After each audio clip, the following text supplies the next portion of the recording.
اعوذ باللہ من الشیطان الرجیم، بسم اللہ الرحمن الرحیم۔ رضا ہوئی ہے لب کشا، یزید تھا حسین ہے، یہی ہے حق کی انتہا، یزید تھا حسین ہے۔ یقین ہے مجلس عزا، بپا ہوئی ہے عرش پر، بتا رہا ہے خود خدا، یزید تھا حسین ہے۔ آج کی اس ویڈیو میں آپ لوگوں کو حضرت سیدنا امام حسین علیہ السلام کے لشکر کے بارے میں بتاؤں گا کہ لشکروں کی تعداد کتنی تھی،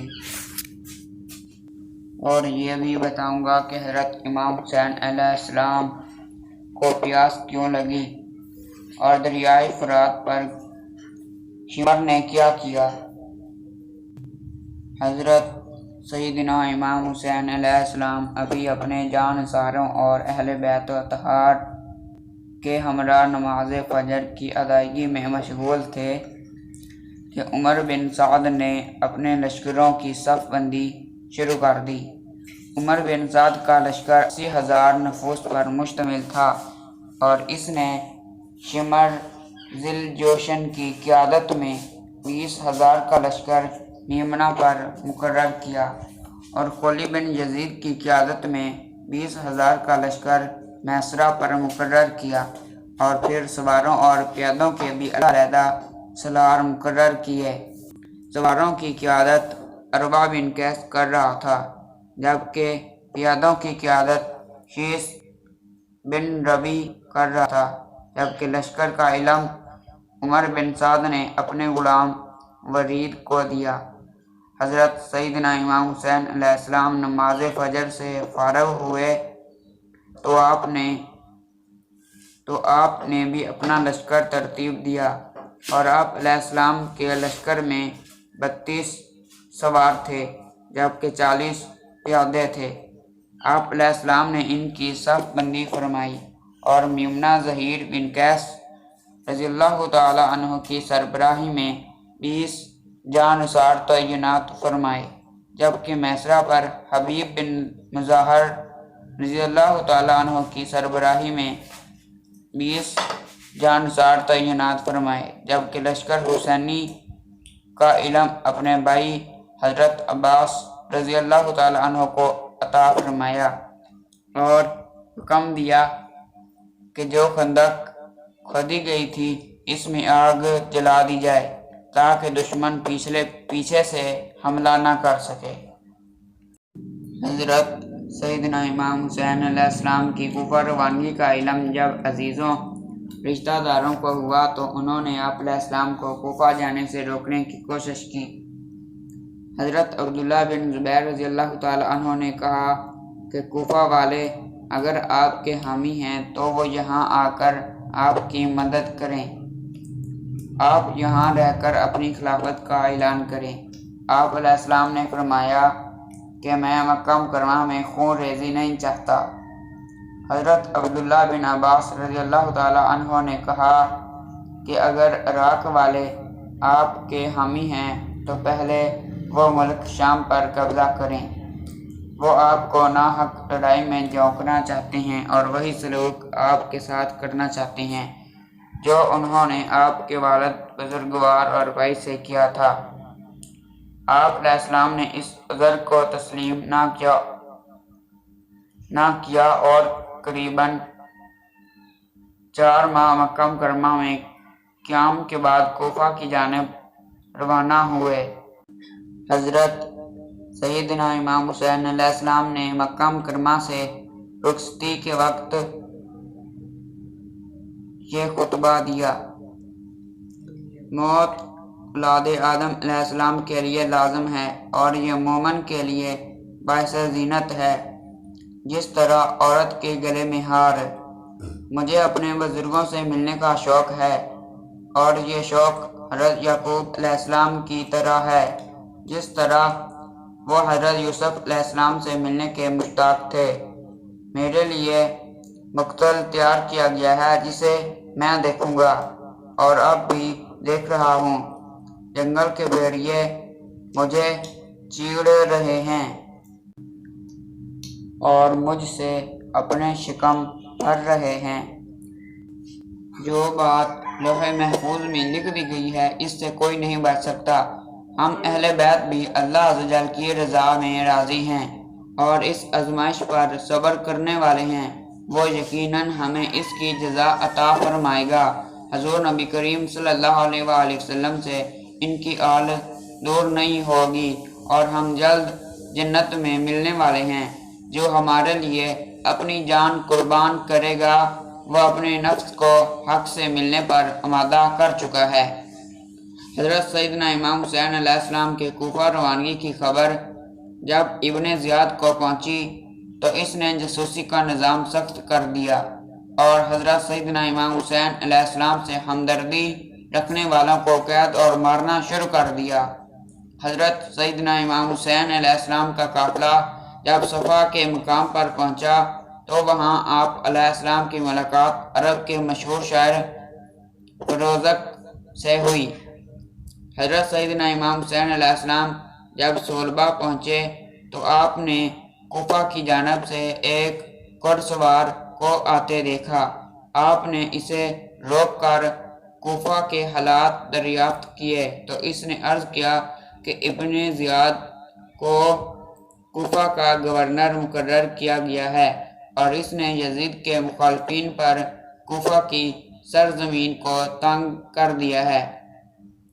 آپ علیہ السلام کے چچا زاد بھائی حضرت مسلم بن عقیل رضی اللہ تعالی عنہ اور ان کے دونوں بیٹوں کو شہید کر دیا گیا ہے۔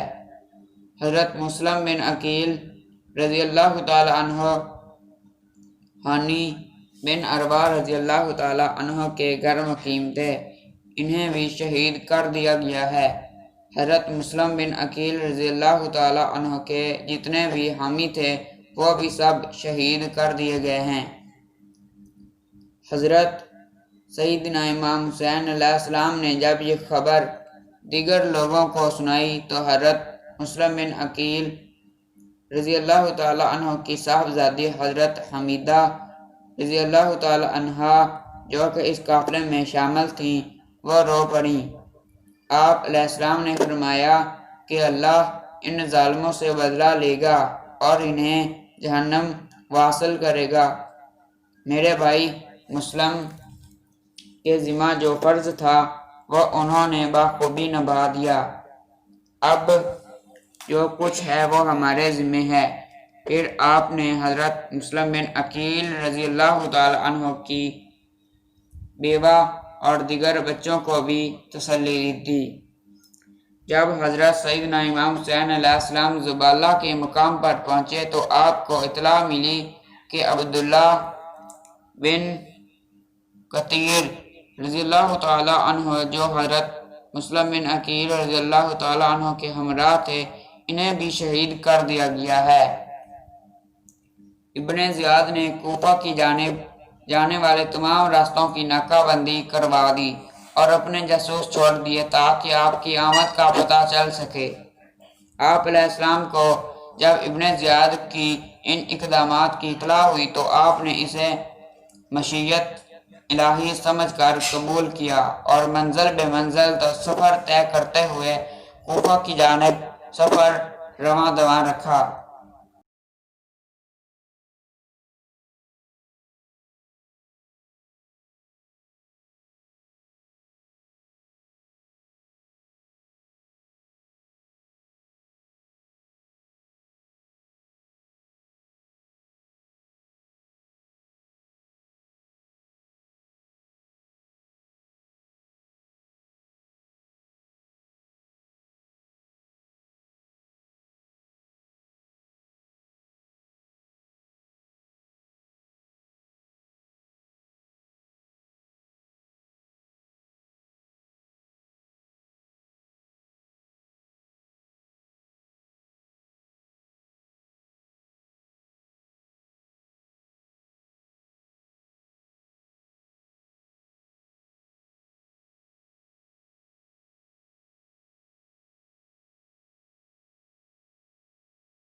جب حضرت سیدنا امام حسین علیہ السلام کا قافلہ سرات پہنچا تو ہرا بن ریاحی 1000 لشکر کے ساتھ آپ کے مقابلے میں آیا تاکہ آپ کو گرفتار کر سکے۔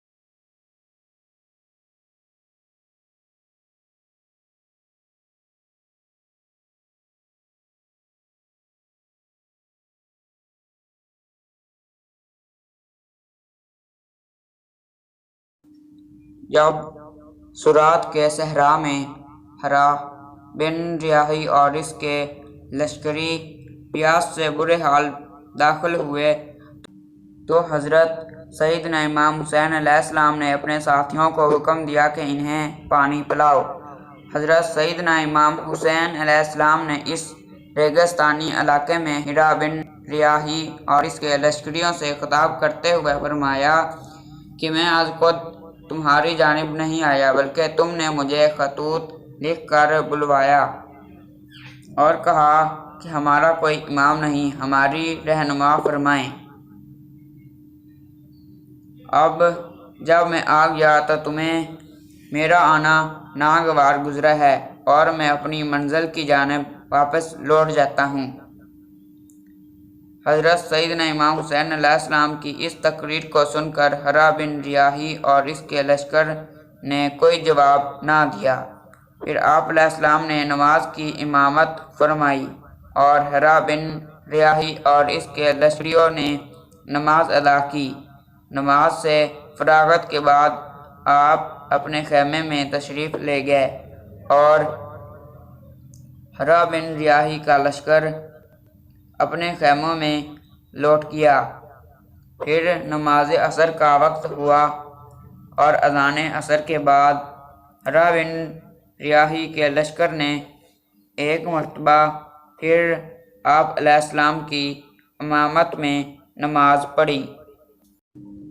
نماز عصر کے بعد حضرت سیدنا امام حسین علیہ السلام نے خطبہ دیا: اے لوگو، اگر تمہیں اللہ کا کچھ خوف ہے تو پھر حق کو پہچانو۔ یہ بات اللہ کی خوشنودی کے لیے ہے۔ آل رسول صلی اللہ علیہ وآلہ وسلم اسلامی نظام کی بدولت ان لوگوں سے زیادہ حقدار ہیں جو اپنے دعویٰ میں غلط ہیں اور ظالم ہیں۔ تم لوگوں نے اپنے خطوط اور قاصدوں کے ذریعے اپنا ارادہ ظاہر کیا۔ اگر اس سب کے مخالف ہو تو پھر میں لوٹ جاتا ہوں۔ حضرت سیدنا امام حسین علیہ السلام کا خطبہ سن کر ہرا بن ریاحی نے عرض کیا کہ مجھے ان خطوط کی بابت کچھ علم نہیں ہے۔ پھر حضرت سیدنا امام حسین علیہ السلام نے کوفہ اور بصرہ کے عمائدین کے خطوط منگوا کر اسے دکھائے۔ ہرا بن ریاحی نے عرض کیا کہ میں ابن زیاد کے حکم پر کہ قافلہ والوں کو پکڑ کر میرے سامنے لایا جائے، اس کا پابند ہوں۔ میرے لشکر نے ابھی تک آپ سے کوئی زیادتی نہیں کی۔ میری درخواست ہے کہ آپ علیہ السلام میرے ساتھ چلیں یا پھر کوئی دوسرا راستہ اختیار کر لیں۔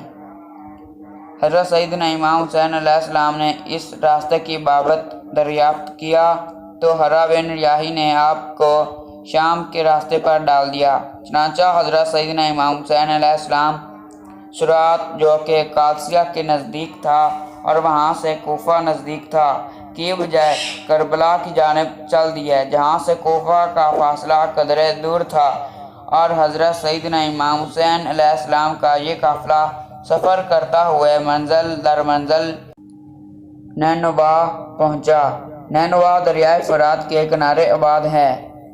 حضرت سیدنا امام حسین علیہ السلام کو مجبور کیا گیا کہ وہ دریائے فرات سے قدرے دور کربلا کے لقودق صحرا میں قیام پذیر ہوں۔ چنانچہ حضرت سیدنا امام حسین علیہ السلام اور دیگر قافلے والے کربلا کے میدان میں خیمہ زن ہوئے، جہاں دریائے فرات اور ان کے درمیان ایک پہاڑ حائل تھا۔